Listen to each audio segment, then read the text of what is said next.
Stack क्या होता है?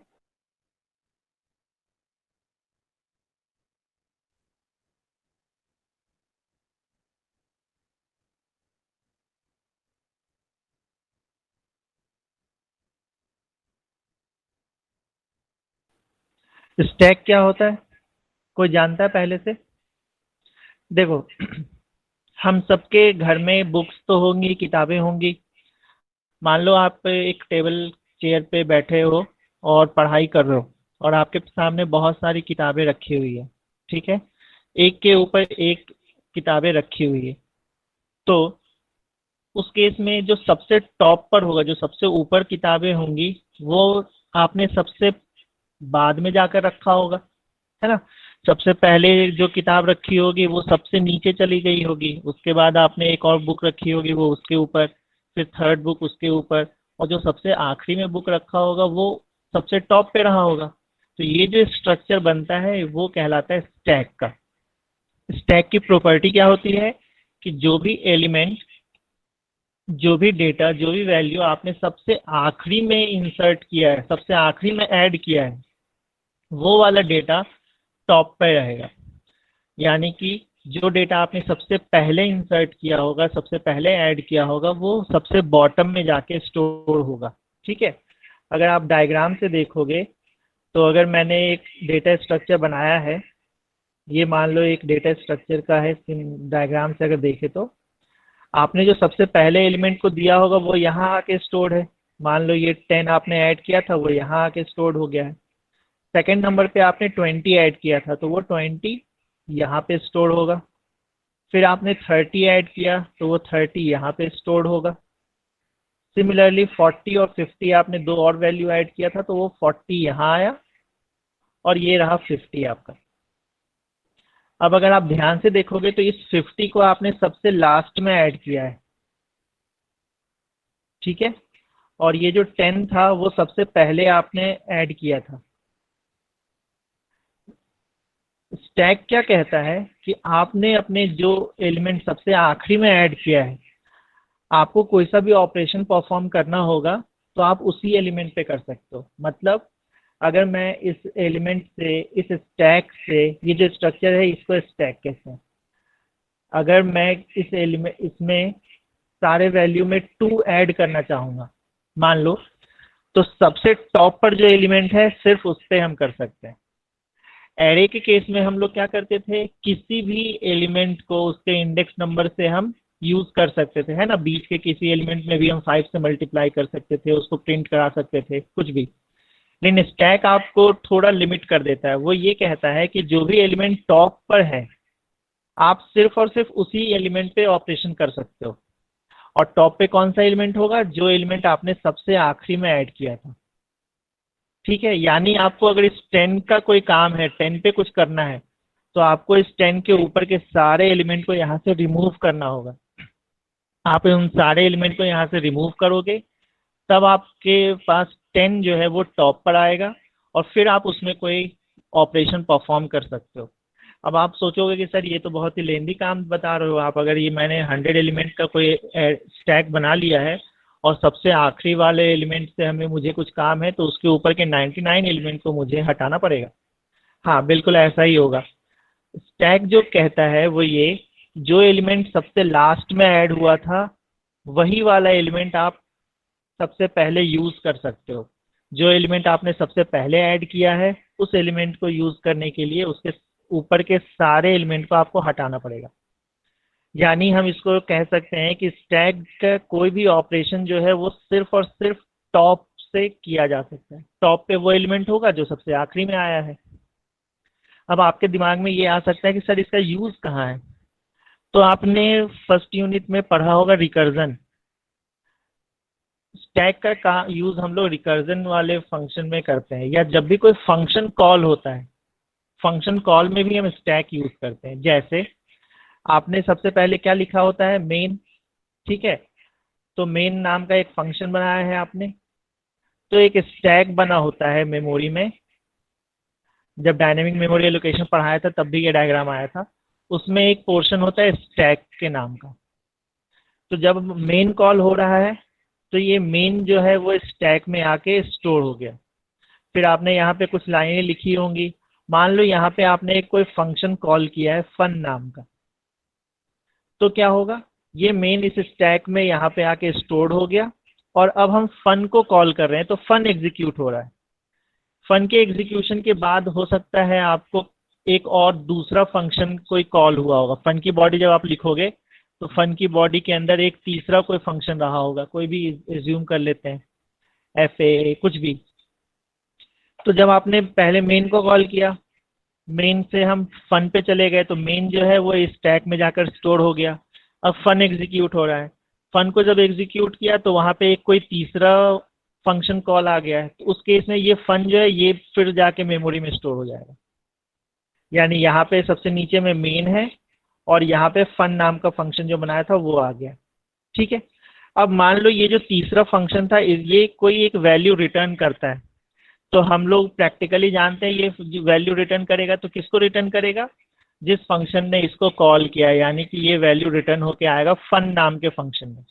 अगर ये वाला फंक्शन कोई वैल्यू रिटर्न करता है तो वो फन में जाएगा। उस केस में हम क्या करेंगे, यहाँ से इस फंक्शन को बाहर निकालेंगे और इसका रिटर्न वैल्यू उसको दे देंगे। फिर अल्टीमेटली ये वाला फंक्शन भी फिर रिटर्न करेगा कुछ ना कुछ वैल्यू, क्योंकि ये भी कॉल हुआ है यहाँ से। तो ये फंक्शन जब कॉल होकर के वापस आएगा यहाँ रिटर्न होकर के, तो फिर मेन फंक्शन बाहर निकलता है। यानी कि स्टैक का यूज हम लोग कहाँ करते हैं, फंक्शन कॉल्स में। रिकर्जन जो है वो एक स्पेशल टाइप का फंक्शन कॉल होता है जहाँ पे एक ही फंक्शन अपने आप को ही बार बार मल्टीपल टाइम्स कॉल करता है। तो हम इसको कह सकते हैं कि स्टैक का यूज जो है वो रिकर्सिव कॉल जब हम करते हैं उस केस में भी यूज होता है। ये बात समझ में आ रही है? स्टैक का यूज कहाँ कहाँ करते हैं हम?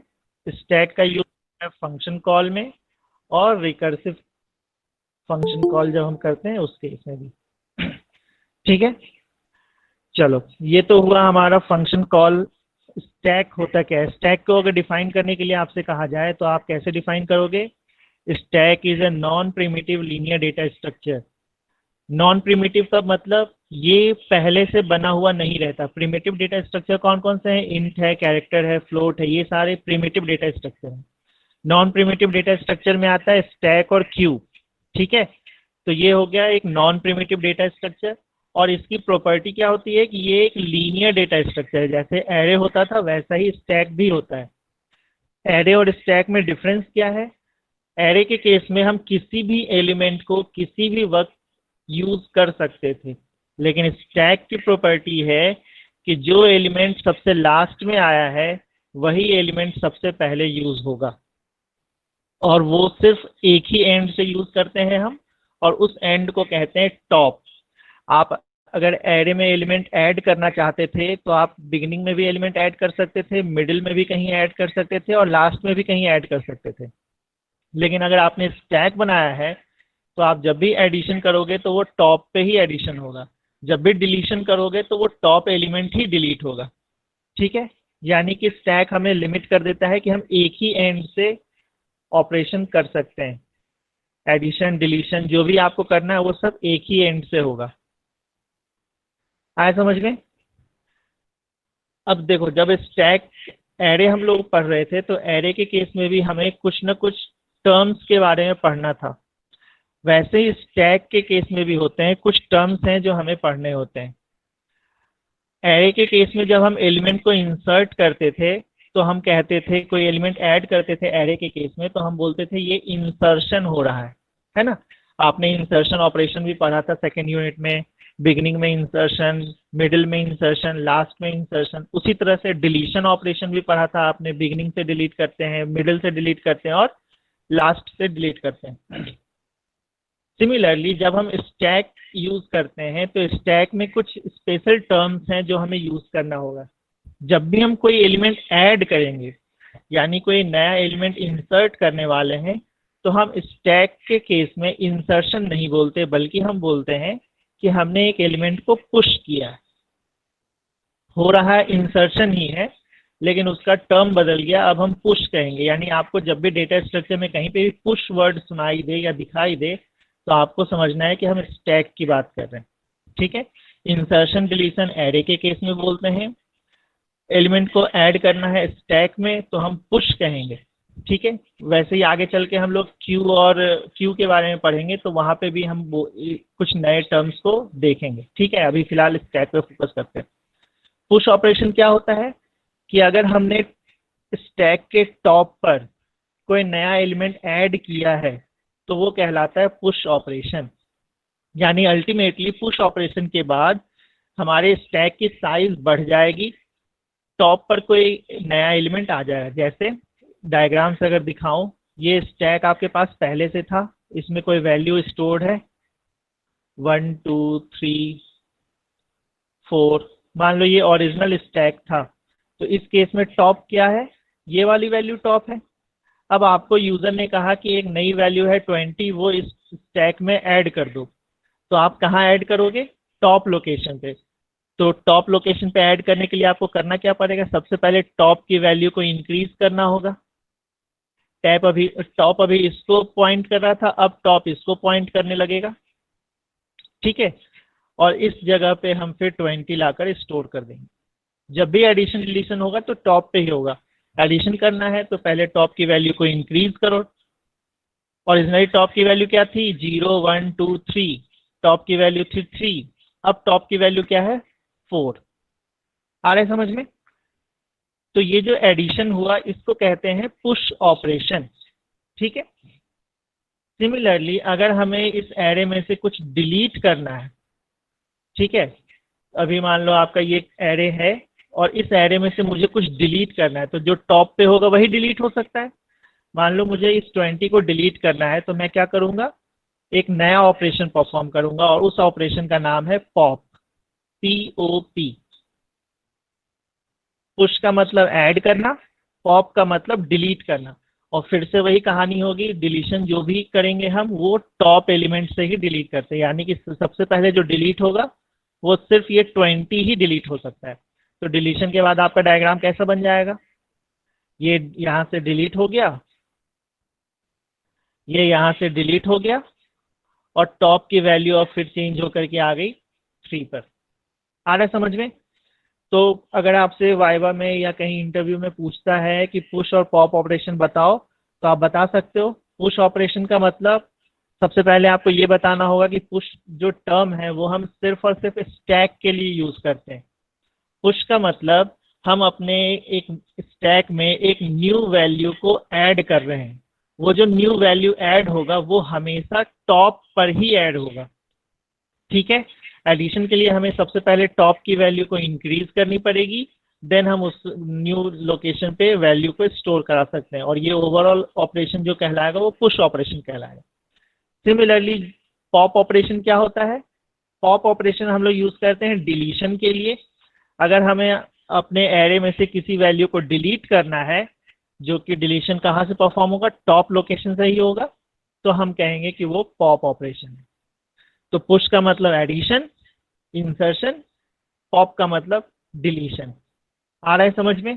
और ये दोनों ऑपरेशन कहाँ पे परफॉर्म होगा, वो टॉप लोकेशन पे ही परफॉर्म होगा, आप और किसी जगह पे नहीं कर सकते हो। अगर आपको बीच में कोई नया वैल्यू ऐड करना है तो आपको ऊपर के सारे वैल्यूज को हटाना पड़ेगा, फिर न्यू वैल्यू को ऐड करना पड़ेगा और फिर जो पहले वैल्यू हटाया था उसको दोबारा रिस्टोर करना पड़ेगा।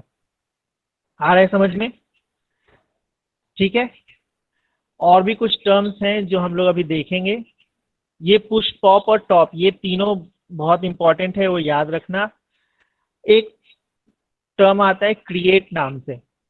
ये क्रिएट का काम क्या है, अगर आपको एक स्टैक बनाना है लेकिन उस स्टैक में कोई सी भी वैल्यू नहीं देना, तो आप यानी एक एम्प्टी स्टैक बनाना चाहते हो तो आपको एक कीवर्ड यूज करना पड़ेगा क्रिएट नाम से। क्रिएट टर्म जो है उसकी मदद से एक स्टैक बन जाता है और उस स्टैक में एक भी वैल्यू नहीं रहती है। अगर उसमें एक भी वैल्यू नहीं है इसका मतलब टॉप की वैल्यू क्या रही होगी उस केस में, 0, यानी वो अभी इंतजार में है कि पहले वैल्यू आ जाए, ठीक है। एक एम्प्टी स्टैक अगर आपको क्रिएट करना है तो आप यूज करोगे क्रिएट, ठीक है। सिमिलरली और भी बहुत सारे टर्म्स हैं, आप इसको बुक से रेफर करोगे तो आपको और क्लियर हो जाएगा। हम सारे टर्म्स को नहीं देख रहे, एक जो इम्पोर्टेंट टर्म है वो देख लेते हैं, एम्प्टी। इसका यूज हम लोग करेंगे अभी थोड़े समय में, इसलिए इस एम्प्टी को बता देता हूँ। अगर आपको ये चेक करना हो कि आप जिस स्टैक पे काम कर रहे हैं, क्या वो स्टैक पहले से एम्प्टी है या नहीं, ट्रू और फॉल्स में आपको आंसर चाहिए। जैसे मैंने आपको एक स्टैक दे दिया ए, और मैं आपसे कह रहा हूं कि आप मुझे ये बताओ कि इस स्टैक में वैल्यू है या नहीं। तो एक तरीका तो ये होगा कि आप उसको रीड करके देखोगे। दूसरा तरीका होगा कि आप एम्प्टी नाम का एक कॉल करोगे और वो आपको ट्रू या फॉल्स रिटर्न करेगा। वो ट्रू कब रिटर्न करता है? जब वो पहले से एम्प्टी होगा। और वो फॉल्स कब रिटर्न करता है?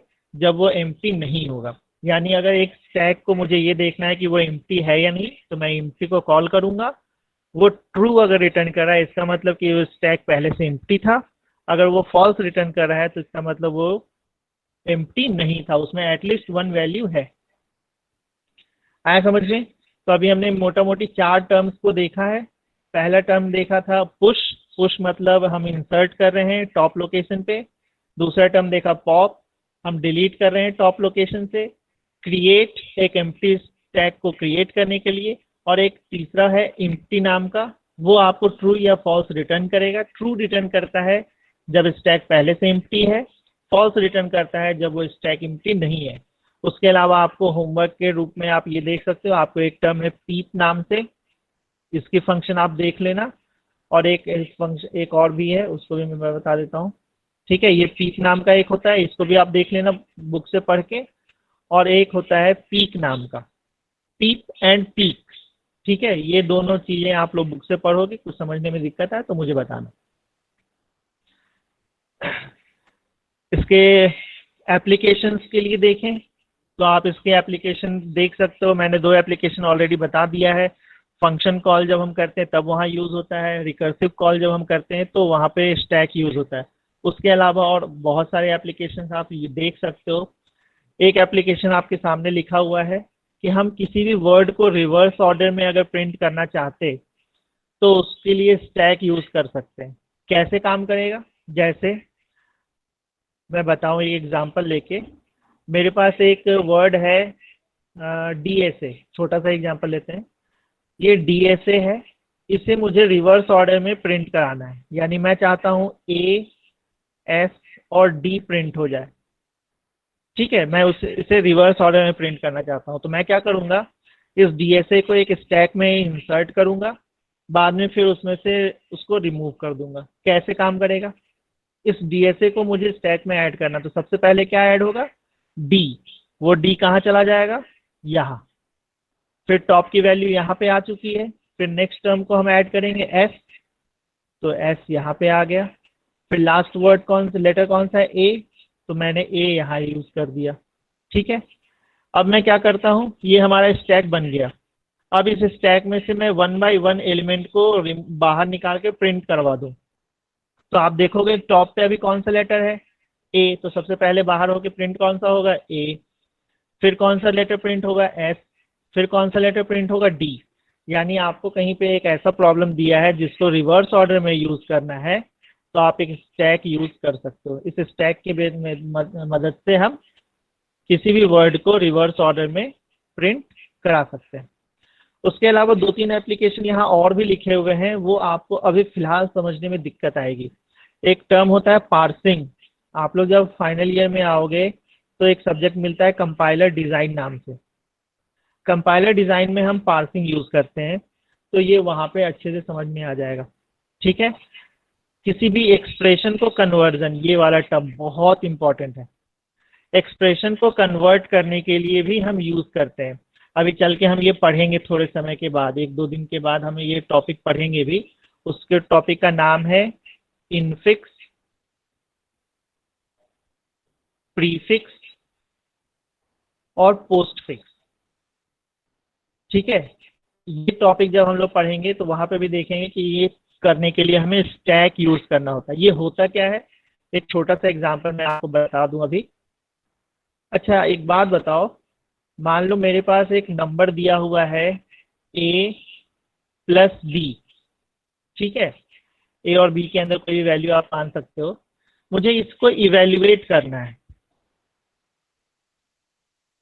मैथमेटिक्स में ये सब काम किया हुआ है पहले भी, है ना। 5+3 लिखा रहता था, तो उसको हम कैसे करते थे, सिंपली यहाँ पे ऐड करके आंसर बता दिया 8। ये जो नोटेशन लिखा हुआ है ना, ये कहलाता है इनफिक्स नोटेशन। ये कहलाता है इनफिक्स नोटेशन। इनफिक्स नोटेशन क्यों? क्योंकि यहाँ पे एक ऑपरेंट ये है, दूसरा ऑपरेंट ये है, और ऑपरेटर जो है उन दोनों ऑपरेंट के बीच में है। ठीक है, यानी ये a+b जो है वो इनफिक्स में लिखा हुआ है। ठीक है, अगर कहीं पे ऐसा लिखा हो +a b, तो ये कहलाता है प्रीफिक्स। प्रीफिक्स क्यों? क्योंकि यहाँ पे जो ऑपरेटर है वो इन दोनों ऑपरेंड के पहले लिखा हुआ है। ठीक है, और अगर कहीं पे ऐसा लिखा हो a b+, तो ये कहलाता है पोस्टफिक्स। पोस्टफिक्स क्यों? क्योंकि इसका ऑपरेटर जो है वो सब ऑपरेंड्स के बाद लिखा हुआ है। ऑपरेटर अगर दोनों ऑपरेंड के बीच में है तो इनफिक्स, ऑपरेटर के अगर ऑपरेंड्स के पहले है तो प्रीफिक्स, अगर ऑपरेटर ऑपरेंड्स के बाद में है तो पोस्टफिक्स। अब आप बोलोगे सर ये सब आप बता क्यों रहे हो? मैं ये इसलिए बता रहा हूँ क्योंकि जब हम एज ए ह्यूमन हम किसी भी प्रॉब्लम को इस तरह से सॉल्व करते हैं, इनफिक्स नोटेशन में, आज तक आप लोग इनफिक्स में ही सॉल्व करते आए हो, लेकिन कंप्यूटर किसी भी अरिथमेटिक एक्सप्रेशन को, ये अरिथमेटिक एक्सप्रेशन है, कंप्यूटर किसी भी अरिथमेटिक एक्सप्रेशन को इनफिक्स नोटेशन से सॉल्व नहीं करता है। आप जब कंप्यूटर में कोई कैलकुलेशन करते हो तो कैलकुलेशन हम लिखते तो इनफिक्स में है, लेकिन वो एक्चुअल में कंप्यूटर उसको इनफिक्स से नहीं समझता। कंप्यूटर उसको या तो प्रीफिक्स में कन्वर्ट करता है या तो पोस्टफिक्स में कन्वर्ट करता है, और देन वो उसको इवेल्युएट करता है। ये बात समझ में आ रहा है? हम लिखते इनफिक्स में है, हम उसको कमांड इनफिक्स में देते हैं, लेकिन कंप्यूटर इंटरनली उस इनफिक्स को प्रीफिक्स में या फिर पोस्टफिक्स में कन्वर्ट करता है। वो कंपाइलर पे डिपेंड कर रहा है। ठीक है, इसका मतलब ये हुआ कि हमें ऐसा मेथड जानना पड़ेगा जिसकी वजह से वो इस इनफिक्स को प्रीफिक्स में या इस इनफिक्स को पोस्टफिक्स में कन्वर्ट करता हो, है ना। ये मेथड हमें पता होना चाहिए कैसे इनवर्ट कन्वर्जन हो रहा है। इसी टॉपिक को कहते हैं एक्सप्रेशन कन्वर्जन। और जब हम ये एक्सप्रेशन कन्वर्जन बोल रहे हैं तो वहां पे ये यूज करता है स्टैक को। ये बहुत इंपॉर्टेंट टॉपिक है, इस पर न्यूमेरिकल भी आते हैं, हम लोग पढ़ेंगे इसको डिटेल में थोड़े समय के बाद। ठीक है, तो अगर आपसे कोई स्टैक का एग्जांपल बोले, एप्लीकेशन बोले, तो आप बता सकते हो कहाँ कहाँ यूज होता है? फंक्शन कॉल में, रिकर्सिव कॉल में, किसी वर्ड को रिवर्स करने में, पार्सिंग में। पार्सिंग क्या होता है कंपाइलर में देखेंगे। और एक्सप्रेशन कन्वर्जन में, एक्सप्रेशन कन्वर्जन क्या होता है? इनफिक्स को पोस्टफिक्स में या इनफिक्स को प्रीफिक्स में कन्वर्ट करने का तरीका। ठीक है, ये तो हुई कि स्टैक की बेसिक डिटेल की ये है क्या।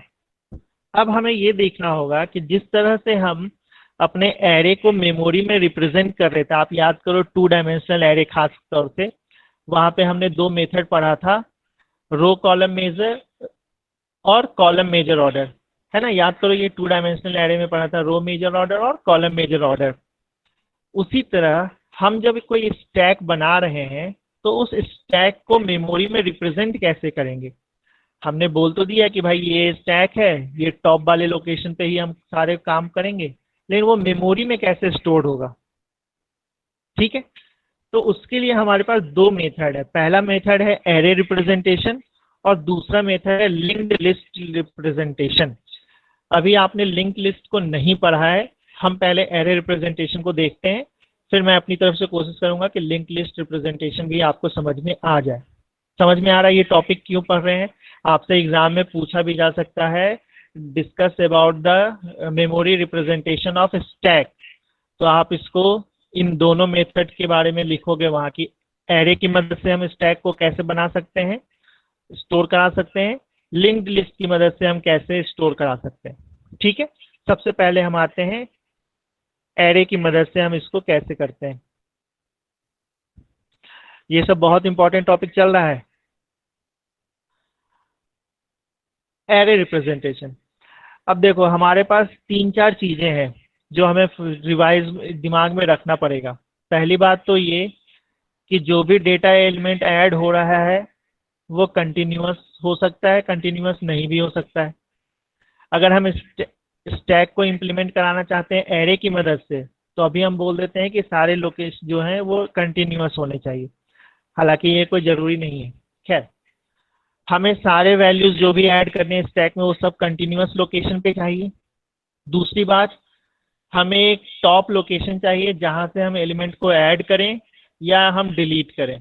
ठीक है, जो एलिमेंट सबसे आखिरी में आया था वही एलिमेंट सबसे पहले डिलीट होगा या उसी पे कोई ऑपरेशन परफॉर्म कर सकते हैं। ये सारी बातें हमें दिमाग में देना पड़ेगा।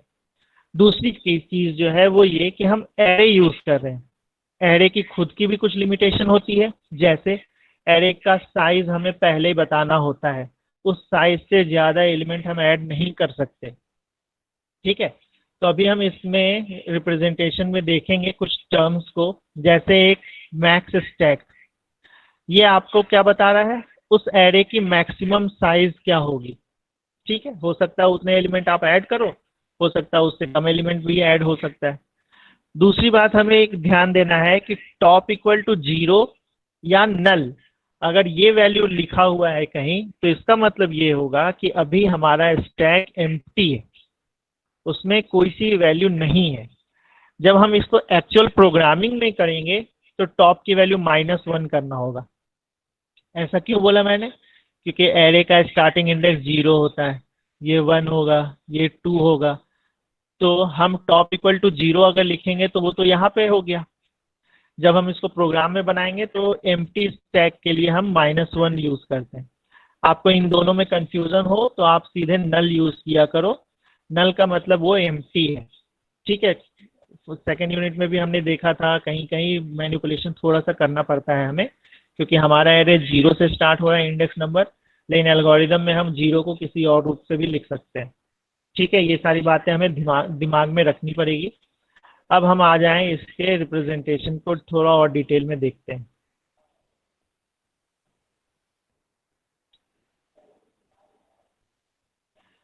ये देखो, ये हमारा एक एरे है। इसको मैंने सिंप्लिसिटी के लिए इंडेक्स नंबर 1 से स्टार्ट किया है, 1 2 3 4 5 6, ये 6 एलिमेंट का एक एरे बनाया।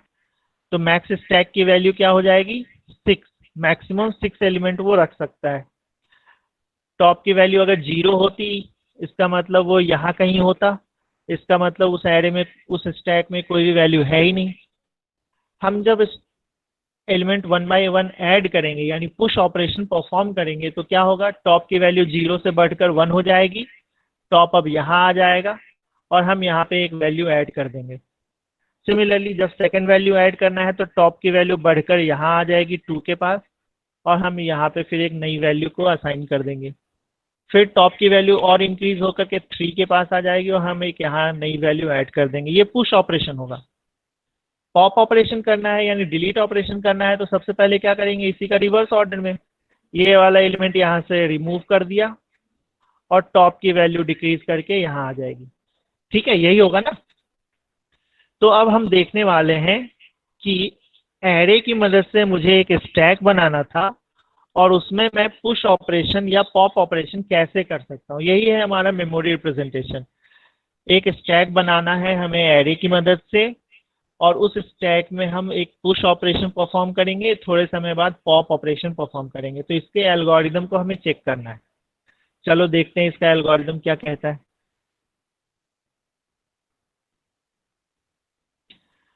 देखो भाई, अब जिनको आदत नहीं है एल्गोरिदम की, अब उनको दिक्कत होना शुरू हो गया। आज फिर से बोल रहा हूँ, अगर अभी भी आपने एल्गोरिदम को सीरियसली नहीं लिया है तो अब लेना स्टार्ट कर दो, क्योंकि आज के बाद हर क्लास में हम 2 से 3 एल्गोरिदम पढ़ने वाले हैं। ठीक है, और बहुत सारे एल्गोरिदम है और बहुत सारी डिफिकल्टी भी आएगी आपको अगर आपको बेसिक्स क्लियर नहीं है, समझना नहीं आता तो। चलो देखते हैं। पुश ऑपरेशन करना था, पुश ऑपरेशन मतलब नया एलिमेंट ऐड करना है। एल्गोरिदम लिखने का तरीका, सबसे पहले हम उसका नाम देते हैं। आप इसको कोई सा भी नाम दे सकते हो, लेकिन नाम ऐसा होना चाहिए जिससे हमें ये पता चले कि हम कर क्या रहे हैं। साथ ही साथ उसके कुछ पैरामीटर्स जो हम यूज करेंगे, जैसे पुश इसका नाम है एल्गोरिदम का। हमें एक स्टैक नाम का एरे चाहिए, एक टॉप एलिमेंट चाहिए, टॉप इंडेक्स नंबर जहां पे हम एलिमेंट को ऐड या डिलीट कर पाए। उसके अलावा उस एरे की मैक्सिमम साइज जो हम एलिमेंट ऐड कर पाए, और एक्चुअल में एक एलिमेंट जिसको ऐड करना है। इसको अगर डायग्राम से देखा जाए तो हमने क्या कहा, ये है हमारा स्टैक नाम का एक एरे। ठीक है,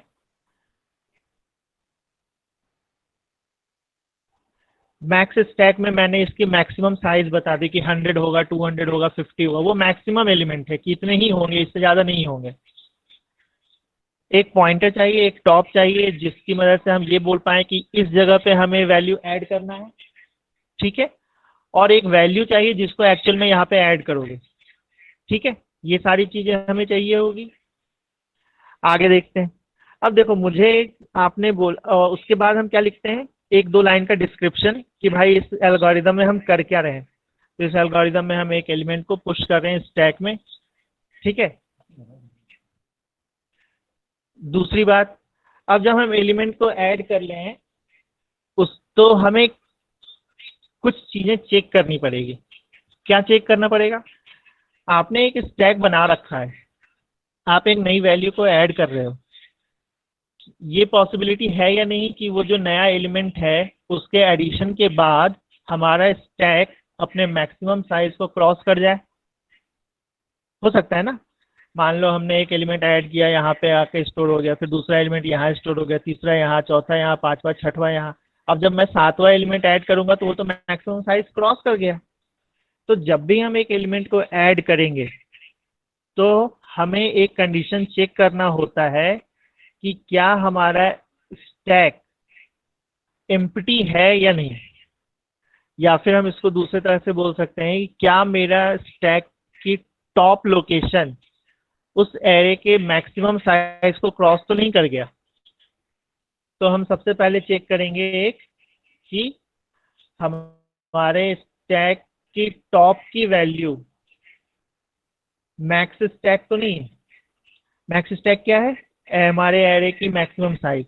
अगर टॉप की वैल्यू मैक्स स्टैक तक जा चुकी है, वो 0 था, 0 से हुआ 1, 1 से हुआ 2, 2 से हुआ 3, 4, 5, 6, इस तरह से वो लास्ट के मैक्स स्टैक तक जा चुका है, उसके बाद भी हम एरे में एलिमेंट ऐड करना चाहते हैं, तो ये तो गलत है। तो हमें ये कंडीशन चेक करना होगा कि अगर मेरी टॉप की वैल्यू मैक्स स्टैक तक जा चुकी है, इसका मतलब मैं अब उसमें नया एलिमेंट ऐड नहीं कर सकता। और जब मैं उसमें नया एलिमेंट ऐड नहीं कर सकता हूं तो मुझे एक एरर मैसेज देना होगा और वहां से रिटर्न हो जाना होगा, प्रोग्राम को क्लोज कर देना होगा, मतलब मैं अब नया एलिमेंट ऐड नहीं कर सकता हूं। तो ये जो एरर मैसेज है उसकी भी एक खास बात है, वो एरर मैसेज हमेशा होगा ओवरफ्लो का। ठीक है, हम एरर मैसेज जो देंगे वो ओवरफ्लो का देंगे। इस ओवरफ्लो को देखने के बाद ही हमें समझ में आ जाएगा कि मेरा स्टैक फुल हो चुका है। ठीक है, जब भी हम एलिमेंट ऐड करते हैं तो सबसे पहले कंडीशन चेक करोगे कि क्या स्टैक ओवरफ्लो तो नहीं हो रहा है। अगर वो ओवरफ्लो हो रहा है तो आप एडिशन नहीं कर सकते, आपको प्रोग्राम क्लोज करना होगा। और अगर ये कंडीशन फॉल्स है, इसका मतलब हमारे स्टैक में कम से कम एक ऐसी लोकेशन है जहां पे हम एलिमेंट ऐड कर सकते हैं। तो अब एडिशन कर दो। एडिशन करने के लिए क्या करना होगा, टॉप की वैल्यू को पहले इंक्रीज करना पड़ेगा। हमने टॉप की वैल्यू इंक्रीज कर दी और उसके बाद उस नए टॉप पर हमें एलिमेंट को ऐड करना होगा। तो देखो ये दोनों लाइन वही तो कह रहा है। हमारे पास जो स्टैक था, सॉरी, हमारे पास जो स्टैक है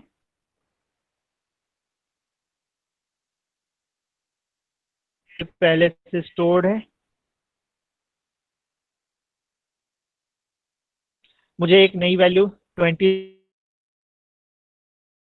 नंबर क्या होगा, 0, 1, 2, 3। टॉप की प्रेजेंट वैल्यू है अभी 0, पर 1 करना पड़ेगा।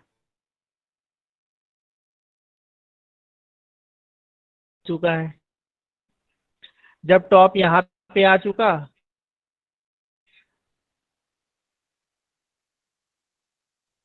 एलिमेंट ऐड करने के लिए एरे का नाम, उसका इंडेक्स नंबर, और वहां पे असाइनमेंट ऑपरेटर करके वैल्यू डाल दूंगा। तो मैंने एरे का नाम लिखा है स्टैक, इंडेक्स नंबर मुझे मिलेगा इस टॉप से, और मैं यहाँ पे असाइनमेंट ऑपरेटर की मदद से वैल्यू असाइन कर दूंगा। तो हमारा एलिमेंट एडिशन हो चुका, हमारा प्रोग्राम भी खत्म हो जाना चाहिए।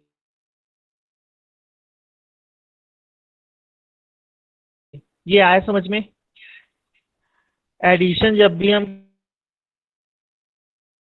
करेंगे तो हमें सबसे पहले ये चेक करना होगा कि क्या हमारा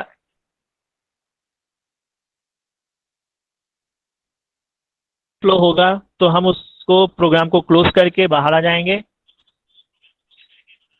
और अगर हमारे एलिमेंट स्टैक में ओवरफ्लो नहीं हो रहा है तो इसका मतलब यह है कि कम से कम एक ऐसी लोकेशन है जहां पे हम वैल्यू ऐड कर सकते हैं। उस एडिशन के लिए हमें टॉप की वैल्यू को इंक्रीज करना होगा 1 से, और फिर उस नए टॉप लोकेशन पे वैल्यू को असाइन करना पड़ेगा। तो ये 3 लाइन का सिंपल सा कोड था पुश ऑपरेशन के लिए। मेरे ख्याल से ये समझ में आ गया होगा। ठीक है, अब नेक्स्ट हम लोग देखते हैं पॉप ऑपरेशन। ये है हमारा पॉप ऑपरेशन। पॉप ऑपरेशन क्या कहता है? पॉप ऑपरेशन कहता है कि हमें अपने स्टैक में से वैल्यू को डिलीट करना है। तो हमें एक नाम देना पड़ेगा पॉप ऑपरेशन। चाहिए क्या क्या हमें? एक एरे जिसका नाम स्टैक है, एक टॉप लोकेशन जहां से एलिमेंट को डिलीट करेंगे, और एक वैल्यू जो एक्चुअल में डिलीट हो रही है। इसकी जरूरत क्यों है? क्योंकि हम हो सकता है इस वैल्यू को बाद में प्रिंट कराना चाहें, तो कहीं ना कहीं स्टोर करके रखना पड़ेगा हमें, है ना। मान लो मैंने एक स्टैक बनाया, उसमें आपके क्लास के सारे बच्चों के रोल नंबर लिखे हैं। मैं बोल दिया कि भाई इसको डिलीट करना स्टार्ट करो, आपने सबसे पहले वाले बच्चे का नाम डिलीट कर दिया। और फिर उसके बाद अगर मैं आपसे कह दूंगा अरे अरे जो तुमने डिलीट किया था वो बताओ तो क्या डिलीट किया, तो आप बता पाओगे क्या? आप तब तक नहीं बता पाओगे जब तक कि उसको कहीं ना कहीं स्टोर करके रखा हो। ठीक है, तो इसके लिए हमें एक और दूसरा वेरिएबल चाहिए जिसमें हम उस डिलीटेड वैल्यू को स्टोर करके रखेंगे। पॉप ऑपरेशन के लिए ये कंपलसरी नहीं है, पॉप ऑपरेशन तो पहले ही हो चुका है, लेकिन ये हम लोग सेफ साइड रखने के लिए कर रहे हैं। ठीक है, उसके बाद एक छोटा सा डिस्क्रिप्शन कि हमें इस एल्गोरिदम में डिलीशन ऑपरेशन करना है, पॉप ऑपरेशन करना है। अब देखो यहाँ पे फिर से हमें एक कंडीशन चेक करनी होगी। पॉप पुश के केस में ओवरफ्लो चेक किया था। ओवरफ्लो का मतलब कहीं मैक्सिमम साइज पर तो नहीं आ चुके। पॉप के केस में हमें अंडरफ्लो चेक करना होगा। अंडरफ्लो का मतलब मान लो आपने यहाँ से डिलीशन करना शुरू किया था, ये डिलीट हो गया, फिर ये डिलीट कर दिया, फिर ये डिलीट कर दिया, ये भी डिलीट कर दिया, तो अब आपके पास बचा है कुछ डिलीट करने के लिए? नहीं। और अगर इसके बाद भी, इस डिलीशन के बाद भी मैं आपसे कहूँ कि भाई एक और एलिमेंट डिलीट कर दो, तो आप कहोगे ना कि सर अब तो एलिमेंट ही नहीं बचा है डिलीट करने के लिए। तो यानी कि हमें एक कंडीशन और चेक करना होगा पॉप के केस में कि डिलीशन करते करते अगर आपने सबसे पहला एलिमेंट भी डिलीट कर दिया, उस केस में हमें एक अंडरफ्लो नाम का एरर मैसेज डिस्प्ले करना होगा और रिटर्न करना होगा। ये आप पहुंचोगे कैसे इस कंडीशन पे? टॉप की वैल्यू डिक्रीज होते होते होते होते इसके भी नीचे चली जाए। प्रोग्रामिंग टर्म इसको अगर नॉर्मली देखें तो अगर ये 1 होता, ये 2 होता, ये 3 होता, तो 3 को डिलीट किया 2 पे आ गए, 2 को डिलीट किया 1 पे आ गए, 1 को डिलीट करोगे तो टॉप की वैल्यू 0 हो जाती। लेकिन क्योंकि हमें इस प्रोग्राम को, इसके प्रोग्राम भी बनाना है, तो हमें प्रोग्रामिंग में मालूम है कि इसका इंडेक्स नंबर जो है वो 0 से स्टार्ट होता है। तो हम क्या कहेंगे, ये 0 है तो ये 1 है, ये 2 है। आप 2 से डिलीट करोगे 1 पे आओगे, 1 से डिलीट करोगे 0 पे आओगे, 0 से डिलीट करोगे तो -1 पे आओगे। तो थियोरेटिकली तो हम टॉप इक्वल टू 0 या नल लिखते हैं, लेकिन एक्चुअल में जब इंप्लीमेंट करेंगे तो -1 लिखना पड़ेगा। ये आप लोग एडजस्टमेंट कर सकते हो प्रोग्रामिंग में भी। तो मैंने क्या कहा, इफ टॉप की वैल्यू नल है तो हमें अंडरफ्लो का एरर मैसेज देना होगा और रिटर्न करना होगा। आप कैसे लिखोगे? Top double equal to -1। अगर ये कंडीशन है तो अंडरफ्लो का केस बनता है। ठीक है, अगर ये कंडीशन नहीं है, इसका मतलब कम से कम एक एलिमेंट तो होगा जिसको डिलीट कर सकते हैं। तो हम क्या करेंगे, उस एलिमेंट को डिलीट करने के लिए, अब देखो डिलीशन जब भी होगा तो टॉप लोकेशन से ही होगा। मान लो हम अभी टॉप यहाँ पे हैं और मुझे ये वाला एलिमेंट ही डिलीट करना है, तो मैं उसको कैसे लिखूंगा? एरे का नाम, इंडेक्स नंबर, और ये जो वैल्यू देगा उसको इस वेरिएबल में जाके स्टोर करा देंगे। यानी ये वाला डेटा आपका स्टोर्ड हो चुका है। अब डिलीट करने के लिए हमें क्या करना होगा? इसको रिमूव करना होगा यहाँ से और टॉप की वैल्यू को डिक्रीज करना होगा। तो अगले स्टेप में हमने क्या किया? टॉप की वैल्यू को डिक्रीज कर दिया। तो टॉप की स्टार्टिंग वैल्यू 3 थी, अब टॉप की नई वैल्यू हो गई 2। आया समझ में? तो ये था हमारा पॉप ऑपरेशन। उसके बाद कुछ करना ही नहीं है इसमें, आपके डिलीशन भी हो गए, इंसर्शन भी हो गया। आ रहा है समझ में? आज के लिए इतना ही रहे।